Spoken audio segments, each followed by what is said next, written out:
April 22nd, 2020. It's Earth Day, the 50th anniversary of Earth Day. Now you may be watching this video on a day that's not Earth Day, and that's totally okay, because what we're going to talk about in this video is about the stuff that led up to Earth Day in 1970, as well as lessons we have learned since 1970, many of which probably are absolutely essential to our survival as a species. Now, Earth Day was never just about some, rock floating in outer space that we live on called Earth. This isn't just about the physical properties of the Earth. This is about human health. This is about our ability to be good stewards of this place that we live. And we're going to discuss what led up to that, and we're going to learn from it. So let's move into the first image I've got here. This is Earthrise. That photo was a powerful photo taken in 1968. Earthrise as a photo was taken actually on Christmas Eve in 1968 by the astronaut William Anders. It was part of the Apollo 8 mission, and some people say it was the most influential environmental photograph ever taken. And as an environmental health scientist, who's largely a life scientist, I would also say that yes, this is a piece of physical science work here, but it is clearly the most influential environmental photograph that I know of. There may have been some other ones that came along thereafter, like the blue marble photos that came out from NASA. What we learned when we started looking from outer space, because no one prior to like 1968, we didn't have satellites, we didn't have images or anything to tell us what the Earth actually looked like. Folks knew that it was, spherical, but no one knew for sure what it would really look like from outer space. So in 1968, Anders takes that photo and it goes viral. And now we've got better photos, and this one, taken not too far after that, the blue marble photo, shows us really closely what Earth looks like. And this is actually of Africa here, so you can see you can see that horn up there where Somalia is. You can see Saudi Arabia, Madagascar, and all that. But as they were pulling, the satellites further and further away, you could see how this blue marble just kind of would sit out there in outer space, all by itself. And that was a really powerful thing for folks to realize. Like, we really are out there, alone. With the exception of maybe, folks' belief and faith and some higher power, there's really nothing else out there other than our faith and us on this planet. That's it. So the blue marble photo was actually taken a few years after Apollo. So it was taken in 1972 in December. And they know it was astronaut Harrison Schmitt or Ron Evans, and they were part of the Apollo 17 crew. And NASA since has done some other photographs or some satellite imagery and some composites. And you can really see how beautiful of a planet we really have. And you don't see boundaries, you don't see borders, you don't even see people. You don't see, that big when you look out from outer space, you don't see all the details, you don't see pollution, you don't see the cities. Now, if they zoom in, as we've gotten better, you can see that. But for those astronauts, this is what they saw. It may look uninhabitable to people. So NASA's generated some better composites since then, but those photos were really, really telling to the American people. Now, what I'm going to cover here in a second is something that I think is also pretty powerful that you won't hear a lot of people talk about in an Earth Day type photo. Now, when we looked at that photo from NASA, it was taken on which day? The first one from the astronaut was Christmas Eve. And as Christmas Eve, rolled in and Christmas Day happened in America and people were seeing those photos, it was a very powerful image. And some people made connections to their faith about what that meant. Now, Dr. King actually had a pretty interesting quote that was said exactly 1 year before that photo was taken. And this quote has all kinds of other meanings, but right here, what's he say? It really boils down to this. that all life is interrelated. We are all caught in an inescapable network of mutuality tied into a single garment of destiny. Whatever affects one destiny affects all indirectly. Dr. King said that 1 year before that Apollo mission went out, before that photograph was taken. Not many people will make that connection, but I think it is a really, really powerful statement by Dr. King. And it's so true. We are all tied together. We're all interrelated. It is an inescapable network. Like, we are our brother's keepers on this planet. And if we don't take care of everyone in some way, it will affect us eventually. So that was his Christmas Eve sermon in 1967. So what brought about Earth Day? You know, I think, and a lot of people say that photograph really helped inspire people. And beyond air pollution leading up to the 1960s, throughout the 60s, there was a sense of revolution in the air. And throughout the 60s, there was greater consternation between, not just the United States, but a lot of countries, with people that were carrying out other forms of government around the world that were more dictatorial and in some cases dangerous. And we were in direct conflict with a lot of those. And it was a messy time. There were a lot of wars. There were a lot of people that were killed worldwide. The Vietnam War ended up fully engulfing many of the American people and costing a lot of people's lives. There was tremendous damage and destruction done to the jungles of Southeast Asia and other parts of the world. Lots of people who were innocent civilians that were just caught in the middle of it ended up dying. And there was a lot of just revolution in the air. People wanted to support our troops, but at the same time, there were other people that treated the troops differently. People who joined the military may have done it for different reasons. Economic inequality was a major driver for some, but some people didn't want to participate in those wars for different reasons. It was just a really messy time. But there were also all the environmental things going on right at the same time. And the civil rights movement was also brewing and going at the same time. There was an awareness that something had to be done on a lot of fronts. And there were some elected leaders that were really popular among many in the American community. I'm sure they had their detractors, but you had President Kennedy coming out in 1961 saying that every inhabitant of this planet must contemplate the day when this planet may longer be habitable. And he was speaking about nuclear weapons. The weapons of war must be abolished before they abolish us. So there was this sense in the 60s that we also may be on the verge of losing our ability to survive as a species because we would do something stupid like launch nuclear attacks against each other. And he was president and presided over the Cuban Missile Crisis, where it almost seemed like we were in a chicken match with the USSR and Cuba. And it was a really, really scary time for a lot of people. And people were thinking about, could we totally eradicate ourselves from the planet? Also, coming out of that, there was major concerns about tremendous losses of species around the world. Eventually the Endangered Species Act came out almost a decade after this, but the World Wildlife Fund and the African Wildlife Leadership Groups were founded. WWF is still around to this day. Right here we've got Russell Train, who was the second EPA administrator. He worked under President Nixon and President Gerald Ford. But Russell Train helped start the African Wildlife Leadership Group, and then the World Wildlife Fund actually was created by environmental groups and the National Rifle Association. And they were worried about the loss of species, and we still are worried about these things today. What else was on the minds of the American people? Well, you've got this lady who sees a lot of birds in her community dying, and it's attributable to DDT.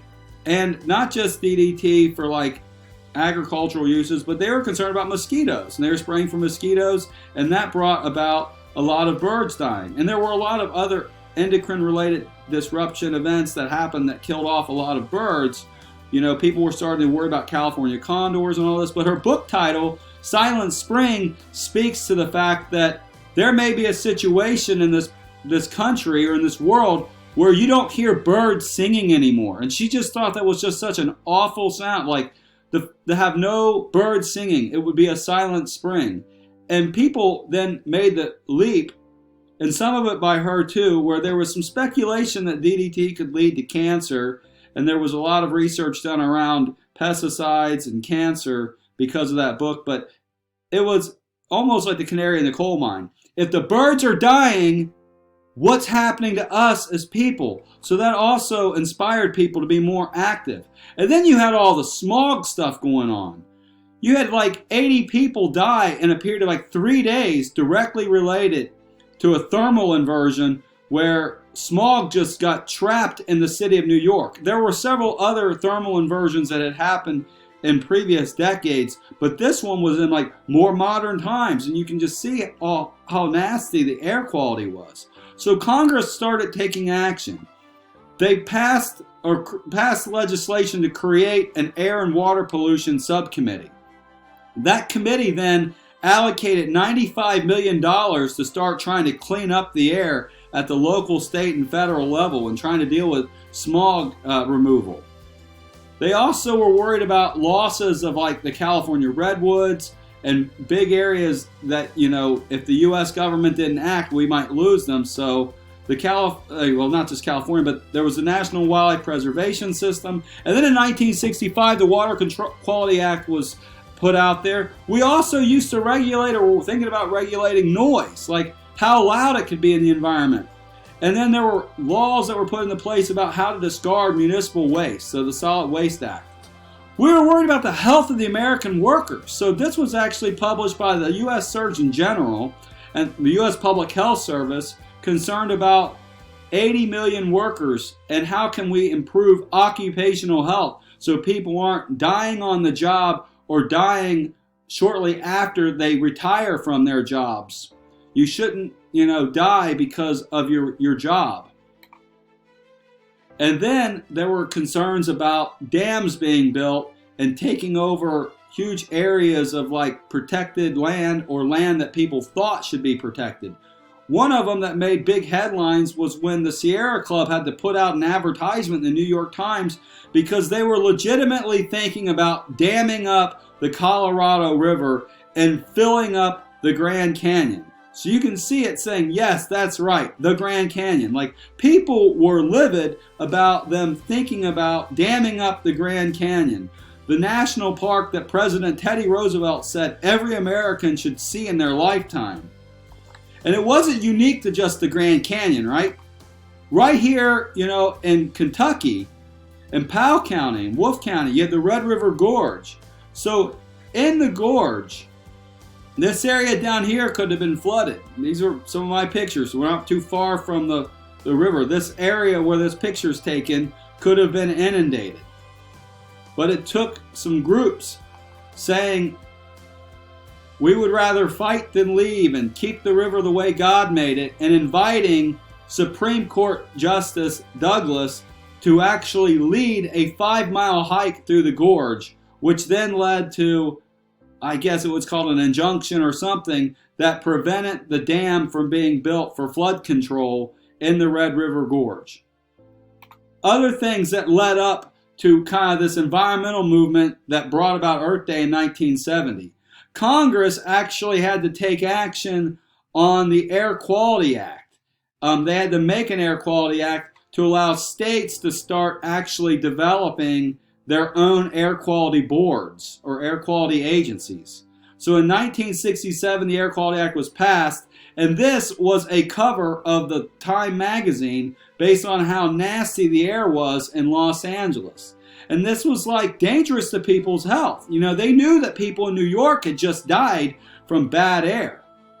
And then there's research going on in Antarctica at this time. The first ice cores are taking 7,000 feet of ice out in these tubes that are about the width of a baseball bat. They take these huge tubes of ice. They're frozen out at the Byrd Polar Research Center at OSU. But they were able to use that to study historical changes in temperature as well as in the atmosphere. Now, That's up to 1968. So still in 1968, though, you've got the Vietnam War stuff going on still, and then you have this. First, Dr. Martin Luther King Jr. is assassinated. Shortly after giving the I've Been to the Mountaintop speech to the sanitation workers in Memphis, who were trying to, not just join or were part of the American Federation of State, County, and Municipal Employees Union, they were trying to get better wages and safer working conditions. They were the trash workers, and the city leadership was treating them pretty poorly. So the Poor People's Campaign got rolling.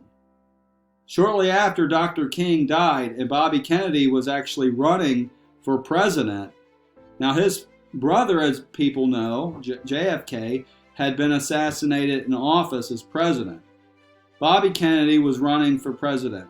Bobby Kennedy also was assassinated while running for office, shortly after actually announcing to many Americans that Dr. King had passed, also by assassination. Bobby Kennedy was a person who helped amplify some of the frustrations of the American people about the environment. He said, "Too much and too long we have surrendered community excellence and community values in the mere accumulation of material things. Our gross national product, if we should judge America by that, counts air pollution and cigarette advertising and ambulances to clear our highways of carnage." He then went on to say a few more things about the incarcerated population in America being too high. And then he said that our nation counts the destruction of our redwoods and the loss of our natural wonder in chaotic sprawl also as being something that is as good as our gross national product in the eyes of many. And he was against that. So this was a speech he gave at the University of Kansas. Now, rather than giving Dr. King's I've Been to the Mountaintop speech, why was he in Memphis? And it was because the Poor People's Campaign was going on. There was a unification of sanitation workers around the country, particularly public employees around the country, feeling for these people in Memphis who were largely African American. So there was almost like a unification of people in the labor community around poor people. So the Poor People's Campaign started and got big in Memphis, and that's when Dr. King was actually assassinated. While he was in Memphis and worker rights were being discussed and debated and they were advocating for him, here's a story from, I'm trying to remember this Leroy's name, anyways, this is a story, and he said, "One time there were 2 maggots right around my navel. I took a bath and they stretched out and they fell off in the tub." So he's got maggots falling off in his bathtub. And his wife sees this and says, "Lord have mercy, Leroy, wait a minute and let me run that water out." So she runs the water out and she comes in and washes his head. And she was pulling these maggots out of his head. Probably out of his ears, out of his hair. And he says to the people interviewing him here, "You see, it was summertime." Well, I can't help it. We got to try to make it. So they were putting up with all these maggots that other people wouldn't have to do. And workers' rights became part of the environmental movement of the 60s and 70s. And then there was the Farmington mine disaster in Marion County, West Virginia. 78 of 99 miners are killed. All this is in 1968. So, we've got COVID-19, we got some bad stuff going on in this country, but damn, it was bad in 1968. And they also got the, Vietnam War and the threat of nuclear war still going on as well. So it was reassuring to see some miners come out of safety, but then there were a whole lot of widows, and this made national news. All the while these tragedies are going on in the academic circles, there's debates going on about market research and the tragedy of the commons. Some of this that was published in Science is still somewhat controversial, but the tragedy of the commons essentially says if you've got some public resource that's shared, say it be water, say it be publicly grazed lands, each owner if they're allowed to do whatever they want to maximize their benefit, and they can just have as many cows out there as they want, and it's what's good for them, so they're going to have their cattle eat as much as they can. And if everybody chooses to do that, especially with population increases, you might hit a tipping point where you've destroyed this whole field and there's nothing left for anyone, and everyone suffers. So there was some advocacy going on in the scientific community that we might need to regulate some publicly resourced things like air, water, public lands, just to name a few. And if the 60s couldn't get worse. Now, this wasn't the worst of the Cuyahoga River fires, but up in northeast Ohio in Cleveland along Lake Erie is the Cuyahoga River. It's currently a national park or national recreational area. I think it's a national park. I think they switched it. Well, anyways, the Cuyahoga River had caught fire 13 times before 1970. The 13th fire was in 1969. And it wasn't even in the top 10 of all bad fires. The one in 1952 was far worse. But you can see some of the photographs. Like, for real, rivers aren't supposed to catch fire. Now, previously in the 50s, and even earlier, there wasn't as much media coverage of the fires that were happening in Cleveland. But maybe due to advocacy, I'm not for sure why, or people wanted to just have a good story. The 1969 fire got a lot of national attention. Now, there was already, as you saw previously, legislation and things starting to move through the U.S. Congress trying to make water get better. And the river, in fact, despite it catching fire in 1969, was actually in better shape than it was 5 and 10 years earlier. If you are interested, you can buy beer, Burning River Pale Ale. They make it. Great Lakes Brewing Company's got a good track record up there. So, but it's a pretty sad story for Cleveland. Now, the Congress took some actions. 1969, the Federal Coal Mine Health and Safety Act passes. NEPA, the National Environmental Policy Act, also passes. And there are a few more other ones that I'm going to mention here in a second. But the goal of the act, of the National Environmental Policy Act, was to create and maintain conditions under which man and nature can exist in productive harmony and to assure all Americans safe, healthful, productive, aesthetically, and culturally pleasing surroundings. So this included health. Health actually was the first thing after safe. Safety and health. That's what created the National Environmental Policy Act. Earth Day came out several months after Nixon signed that. So Senator Gaylord Nelson of Wisconsin, he wanted college students around the country to rise up and advocate on behalf of the environment and to encourage them and their communities to get involved. His staff set up offices that were dedicated to encouraging student engagement. His own staff had an office totally ran by college students. And they identified April 19th to 25th as the best time for doing this. And then they thought that Wednesday would be the day most people were on campus. And even at EKU, this was in the news. Now, you can see cynicism existed then as much as it does today. The day after Earth Day in the park, or maybe Earth Day in the ravine, they're talking about the trash. There were articles wrote that included stuff about Lily Cornet Woods, our old growth forests in southeast Kentucky. They were talking about Earth Day being celebrated every 20 years. We do it every year now. Here they're talking about, Earth Day, this is all from like 1990, I guess. This paper says it's 20 years ago. So Earth Day, they say, is an event to celebrate every 20 years. They're celebrating it like every year now. So Earth Day 1990 is still very popular. But 1970, when Earth Day happened in America, there were protesters all over.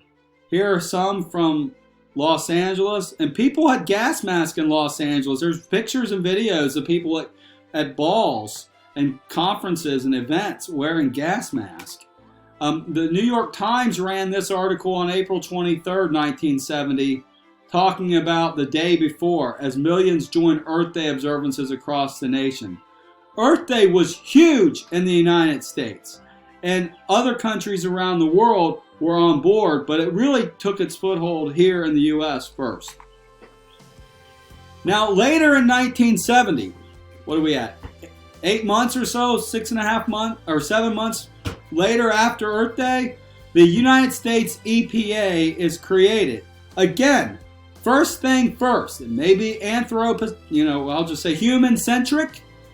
Human health was created in their mission first, and then the environment. But they go hand in hand together. So anybody that thinks the EPA is only about protecting some artificial thing, but some non-living thing called the environment, which is actually living, they're foolish. It's about health and the environment. The two go hand in hand.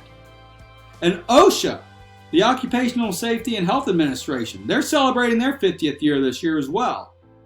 And it was created to assure every working man and woman in the nation safe and healthful working conditions and to preserve our nation's human resources. So it was a big year in 1970 for major progress. Since then, the EPA was given authority under the Clean Water Act to regulate our nation's surface waters. They were also given the authority to regulate our drinking waters. They give this authority to the states. There are state programs that do this, and the EPA kind of just sets the floor. Toxic Substances Control Act was passed under President Ford. So these were actually bipartisan supported pieces of legislation that the President of the United States, President Nixon, he could have chose to veto them. He didn't. He signed them into law. You see the pictures. Bipartisan support was part of the beginning of the environmental movement in the United States. And then mining, the Surface Mining and Reclamation Act was also passed in 1977, creating that office, which, is just turned, it's about, 43 years old now or so. As we celebrate Earth Day, the next year, Dr. Seuss, Theodore Geisel comes out with his book, The Lorax. And The Lorax is a great book. You can listen to the whole thing on YouTube and watch it. People read it. And in The Lorax it says, unless someone like you cares a whole lot, nothing is going to get better. It's not. And that's kind of the close of The Lorax. One of the things in The Lorax that shows how much progress we've made, in 1971, Dr. Seuss put this in there. He said, "You're clumping the pond where the humming fish hummed. No more can they hum, for their gills are gummed. So I'm sending them off. Oh, their future is dreary. They'll walk on their fins and get woefully weary. In search of some water that isn't so smeary, I hear things are just as bad up in Lake Erie." So that was in 1971. Many people know Johnny Cash, the musician, and they know that old ragged flag, or that ragged old flag. They know the album. They know that song. And he's got a song on that album called Don't Go Near the Water. And it's got a line in there that says, we're torturing the earth and pouring every kind of evil in the sea. We violated nature, and our children have to pay the penalty. Don't go near the water, children. See the fish all dead upon the shore. Don't go near the water, because the water isn't water anymore. So, American folk hero to many, Cash, Johnny Cash, talking about that. Now, we've made tremendous progress.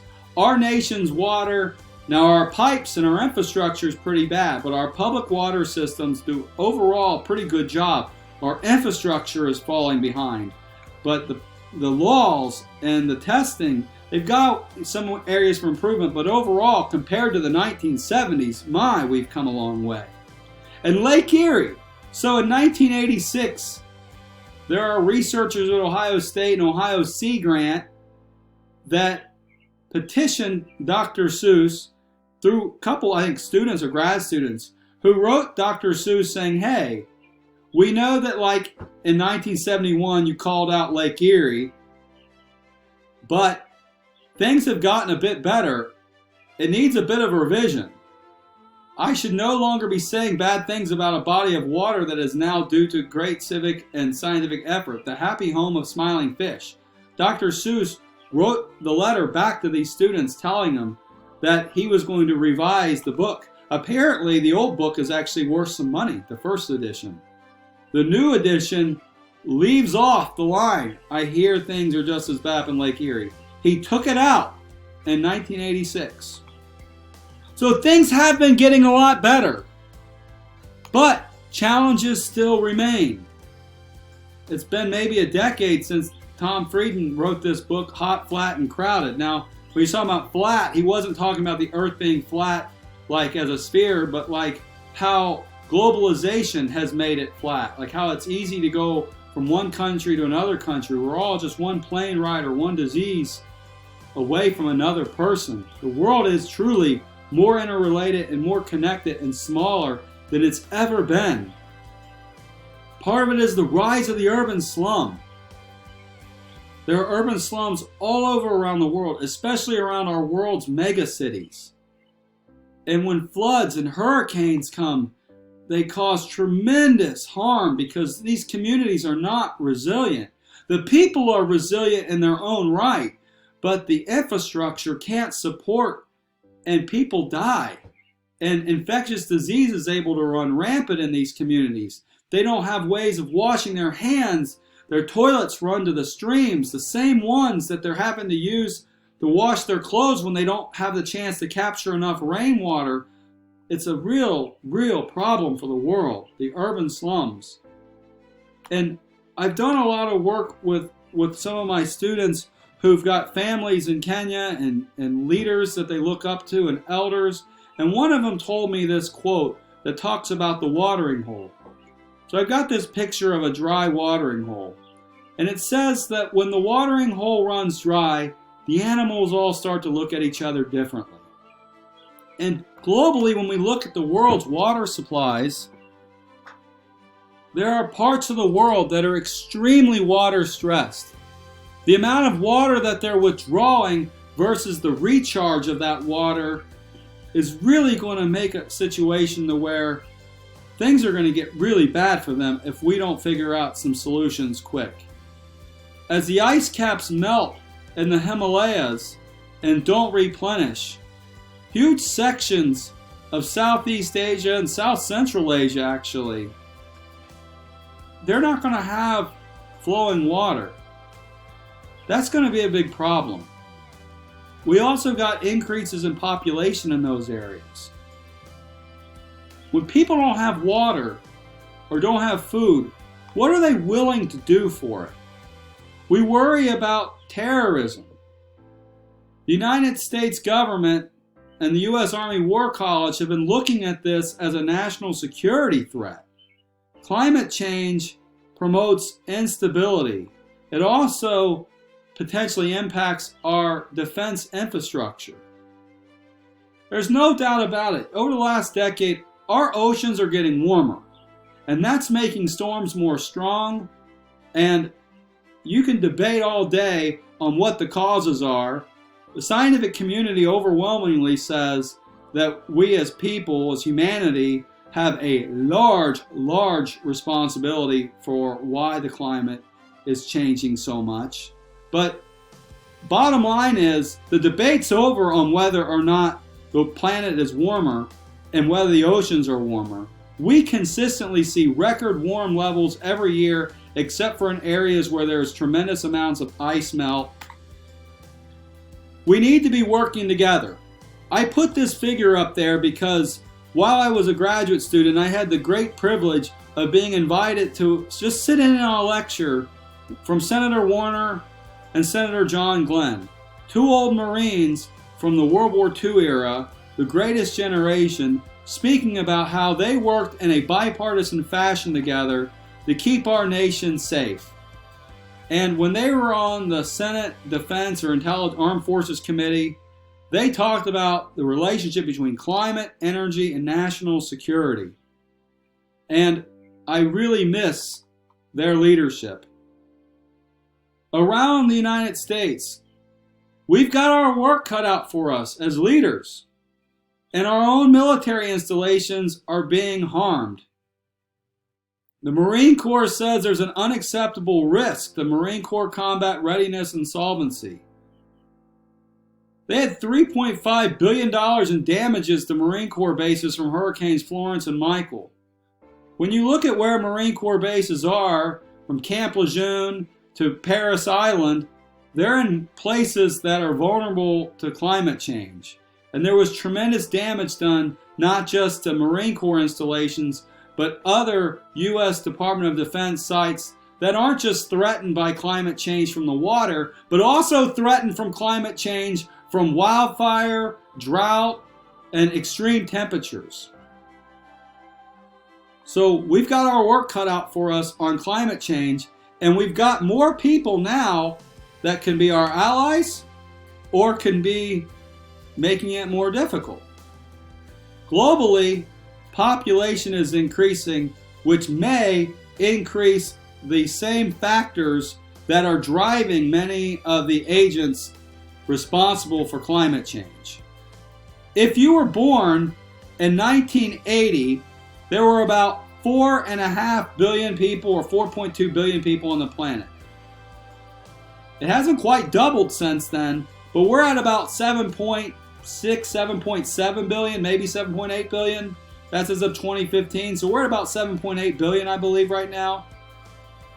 If you were born in 1970, we've doubled the people on Earth. We have been increasing exponentially for almost 100 years or more now, probably about 150 years. It's a very interesting time we live in, and we have a lot of responsibilities, and we have to think creatively about how to solve them. The world's cities are getting bigger. There are many people around the world, especially in the United States, that had never heard of Wuhan, China until COVID-19. Many people think it's just some small isolated city, or maybe a Atlanta-sized city or a Louisville, Kentucky-sized city. Wuhan, China has got 8.4 million people in it. It's about the size of New York City. In fact, there are at least 8 other cities that are larger than New York City. Several of them, from Tianjin to Guangzhou, Shenzhen, Chengdu, Nanjing, most Americans have never even heard of them. Huge, huge nation with a lot of people living together. Los Angeles, if it was in China, would rank number 28. Chicago, 41. Our 4th largest city, Houston, would be the 48th largest city in China. The mega cities are growing and growing and growing. And not just like skyscrapers, but those slums and those subpar conditions are on the rise. These data are from 2011 for India. We don't have good population estimates from the last decade.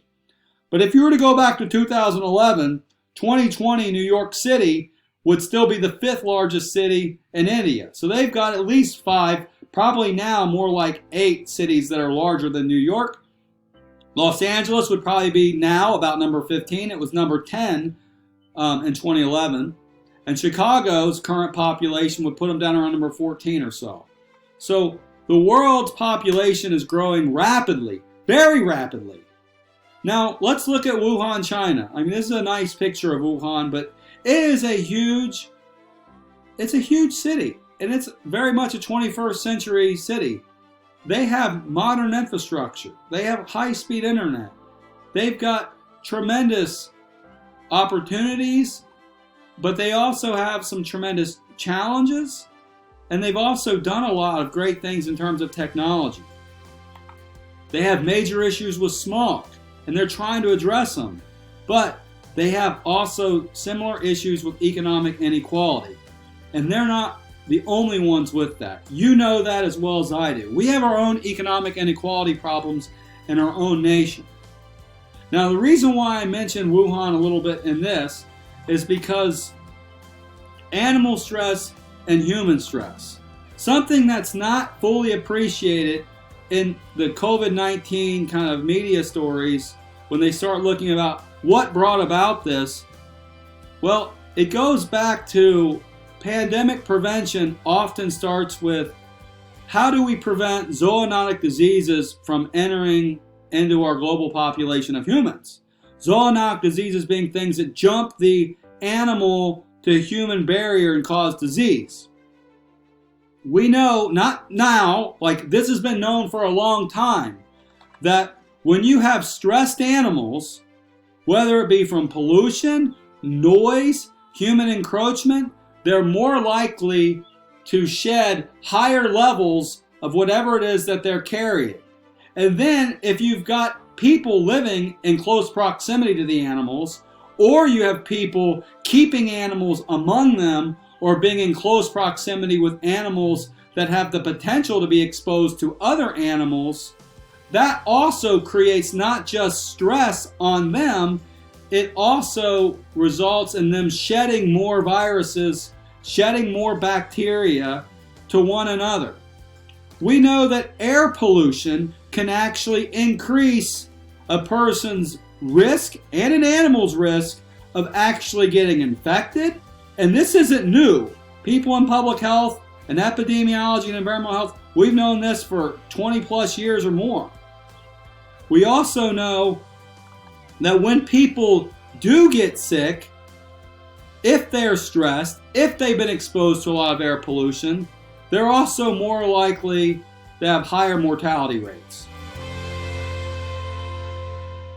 Folks in marginal communities or areas that are not just sometimes economically stressed may also have issues with access to safe drinking water. Now, there's about 1 billion people worldwide that don't have access to good water infrastructure, but even when they have water infrastructure present that's more modern, it still doesn't meet water quality standards. This paper that was in Lancet said there's about 4.4 billion people, about a little more than half the planet, lacks access to safe water. It's 2020. We've lost ground in this area because of the rise of the urban slum and economic inequality around the world. 2020, about 2,200 kids die each day from diarrhea. I mean, I don't remember the total number. If you were to put that into like jumbo jets or something, I mean, how many people fit on a jumbo jet?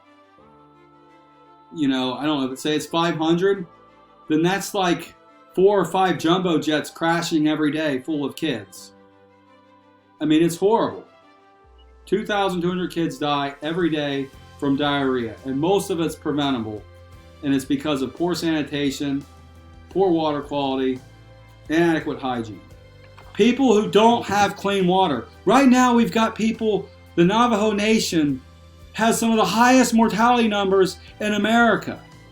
One of the reasons is they don't have access to clean water. We take it for granted that we can wash our hands with soap and water. The best way to prevent ourselves from picking up the coronavirus and giving it to ourselves. We need clean water for people. Also, when we've got unclean water, when people have animals and humans using latrines, contaminating their water supplies, the fecal contamination causes people to eventually drink that water that's contaminated. It causes more gastrointestinal illness. People then have to use antibiotics to get better. And as they continue to do this every day, like we can't just keep throwing antibiotics at people who are getting sick from diarrheal disease. Because what's happening? People are now dying of antibiotic-resistant typhoid fever, Salmonella typhi. That's just one. Other parts of the world with these same problems. And if viruses are a problem, guess what? Resistance to antivirals is a legitimate concern as well. The best way to deal with this is to figure out how to get people better water quality.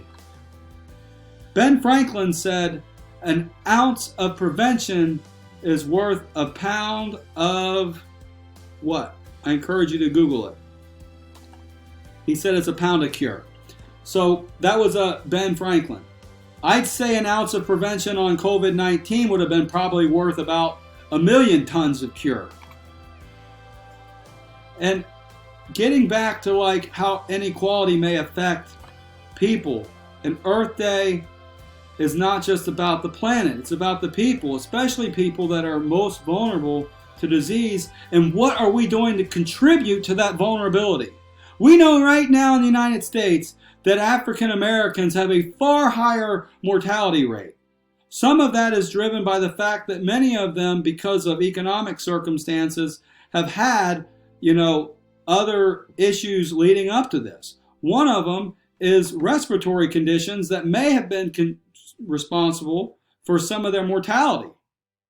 We know that a small increase in long-term exposure to fine particulate matter, the particulate matter goes in your deep lung, is associated with a large increase in the COVID-19 death rate. This is United States data, by the way. Here are the authors. I'll go back to that in a second. They're at the Harvard T. Chan School of Public Health. This was just put out there a few weeks ago. I don't know which journal is going to pick it up. This is a pre-proof. It looks like a solid article to me. But it says that a small increase in that fine particulate matter leads to a large increase in COVID-19 deaths. We see an increase 20 times that observed for PM2.5 and an all-cause mortality. The study results underscore the importance of continuing to enforce existing air pollution regulations to protect human health, both during and after the COVID-19 crisis. African Americans in the United States disproportionately live in areas that have higher amounts of air pollution. They live closer to highways where there's traffic pollution. Like even right now, there may be a decrease in traffic pollution, which might be providing some benefit, but the lifetime exposure of fine particulate matter has potentially put them at a greater risk for not being able to overcome respiratory infections. We've come a long way in the United States. When we were in 1970, our life expectancy was about 71 or 72. We're now almost 78, 79 years. China has come a long way. The life expectancy's not too far off of ours. They were at 61 or 62. India, life expectancy is like 70. India's life expectancy was closer to like 50. They've made tremendous progress. A lot of the other countries are kind of leveling off. Somalia's life expectancy is still very poor. And you can see here this relationship between the income per person and life expectancy. And that relationship's still true today, but the steepness of it's not quite as bad, and we have all done a pretty good job moving forward, but still these major differences of 20 plus years differences in life expectancies based upon which country somebody's born in are problematic. Now, there's some historical reasons for that, and there's policy reasons for that, and there's wars and a lot more behind that, but we know that as humans, we've got a long way to go. Now, some things may start off as animal problems, but they may start off as environmental problems, they may also be human problems. But really, ultimately, we're all in this together. Our animals, our environmental quality, and our human health. We're all independent upon one another. What potentially starts off as a disease in a place like China or India or even the United States can hop on a plane and be somewhere else. So we have to be vigilant about preventing the types of things that can allow pandemics to happen, and we have to be vigilant about monitoring the health of those communities that are probably the most vulnerable and the most likely to contribute to disease spread, to the development of antibiotic-resistant diseases, to the development of zoonotic diseases that can jump from animals into humans and then spread person to person in dense environments. We've come a long way since rivers catching on fire, but we also have more people living together in tighter conditions.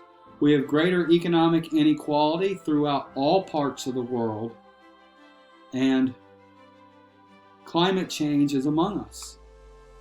And we have to commit with some level of continued improvement. So I mentioned Rachel Carson. In the last chapter of Rachel Carson's book in 1962, Silent Spring, the last chapter of the book was called The Road Less Taken. And in The Road Less Taken, she had an important quote. And in that quote, she said the following: "We stand now where two roads diverge, but unlike two roads in Robert Frost's familiar poem, they are not equally fair. The one road, which we've long been traveling, is a vast superhighway." And she says something about it being an easy highway. But at the end of that road lies destruction. The other road, the road less traveled, she says, is our last and only true hope for preservation of Earth. And I would go further and say for the preservation of our quality of life on this planet. If we don't do the right things and we don't continue to plan not just 20, 30, 40 years out, but for grandkids and great-grandkids, that's not unique to what people are saying today. President Roosevelt and others said we're about providing the greatest amount of good for the greatest amount of people for the greatest amount of time. At the same time, even President Lincoln said that the purpose of government is to be able to provide for people what they can't provide for themselves. And sometimes that includes people like the poor. And if we don't take care of them, their problems are going to become everyone's problems. And if you are poor, if we're not taking care of poor folks' problems, we have to be very cognizant of the risk of what that means to humanity in general. So on this Earth Day 2020, what can we do to travel down the road less traveled? Or is it time to travel down that alternative path? We've learned a lot, and we've got technology now that we never had before, and we can do so much. So I appreciate your time today, or this evening, or whenever you're watching it. If you've got any questions for me, you can reach out to me. We organize a conference, onehealthconference.com.